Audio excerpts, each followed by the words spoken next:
Hey everyone, welcome back to our channel. If you're new here, please subscribe. I'd really love that. If you're returning, how you doing? So what we're going to be talking about today is literally pushing up daisies. Human composting is now legal in Arizona. So if your elderly neighbors go missing, just go look and see whose gardens are flourishing. House Bill 2081 and Senate Bill 1042, together known as Grandpa in the Garden. I'm not kidding. Both passed, and they were signed into law by Governor Katie Hobbs in March of 29th of this year.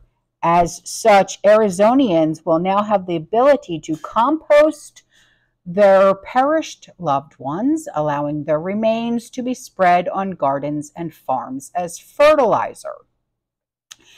Now, Arizona joins Washington, Oregon, Colorado, California, New York, Nevada, and Vermont, which are the only other states where terramation is allowed. That's the word. That's what it's called, terramation. Terramation. Now, apparently, this is all about choice, or so says a lobbyist for the funeral industry organization called Natural Organic Reduction of Arizona. And that's what they said about the bill. The lobbyist goes on to say, if this process doesn't make sense to you, there are many other options out there for your loved ones, but for those that this does make a lot of sense to, we just want to have this option for Arizonians, and that's really as simple as that. Well, my question is what if you move? I mean, you think it's a good idea at the time to bury mom in the garden, then all of a sudden you retire and you want to downsize to a condo on the beach in the Florida Keys, and then what? You can't dig her up. I mean, she's been composted. Your lettuce is now mom's lettuce. And then the soon-to-be new homeowner's lettuce. I mean, do you have to disclose to the new homeowners that mom is now buried under the bok choy? Pushing up dandelions. Shut up, Sean. So the way that this works is funeral providers create a vessel for the deceased person lined with organic materials like straw and wood chips. After the body is placed inside the vessel, it is covered with compostable blankets, more organic materials before being sealed and allowed to sit for about 6 months.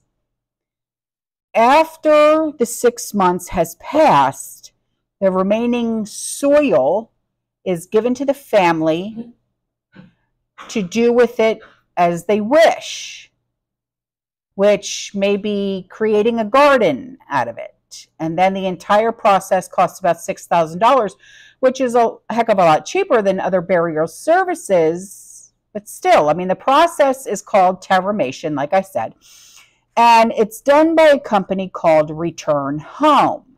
And they say that there is something in us that wants to return to the earth. And when we're done, we have a material that can be used to restart the life cycle. Now, many religious groups, including those of the Roman Catholic denomination, oppose terramation because they see it as disrespectful to human life. And a process whereby human remains are composted and scattered is a designated scattering garden or area in a cemetery fails to sufficiently respect the dignity due to the deceased. And that was said by the New York State Catholic Conference in a statement.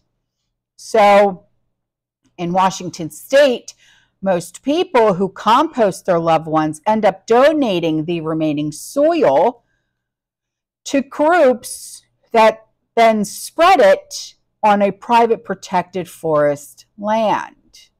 And one company that has already composted about 40 people with 700 more on a list, say that the soil remains for each dead body is enough to fill a standard pickup truck bed. How refreshing. So then, since there's a lot of money to be made from this alternative to traditional burying services, entrepreneurs with no conscientious objections to such a process are eagerly setting up businesses to entice more people to compost their loved ones. And other states are now eyeing this passage of similar legislation to allow human composting within their borders. In my opinion, this is just one more way of proving that no one values human life anymore. I mean, we had found out that the state of Florida now allows us to bury our loved ones in our backyard, and we no longer have to pay property taxes on our property. And I said, wait a minute, I'm not doing that. I don't want a cemetery in my backyard. I don't care if I have to pay the property taxes. I'm not doing it. You know, I mean, that's just... That's exactly, that's how poltergeist happens, my husband said. So, you know, I mean, this is just not something that I'm willing to do. I mean, you know, because who's to say that we're willing to stay in this house forever, you know? I mean, you know, I don't want to compost my mom and make sure that my vegetables grow better. You know, I mean, it's just not something that I am willing to do. You know, I want to bury her with respect, and that's that. You know, I mean, we already have plots, family plots and things, you know, and we've had those for years. So, because my mom, because she's a retired police officer, my dad's a retired fire chief, we have a whole thing, you know, for both of them for when it's their time. And their plots are up in New Jersey. So, yeah, it's just no. No, I'm sorry, but I'm not willing to disrespect, but not just that, their final wishes. I would never go against that, ever, you know. But anyway, all right, guys, listen, I'm out of here. I will see you in the next one. You stay safe, you stay positive, you keep prepping, and as always, fear less. But, I mean, if this is something that you would consider, you know, I guess, hey, you know, more power to you, you know, but I'm not that much into gardening. I wouldn't do that, you know. So anyway, all right, fearless. Ciao.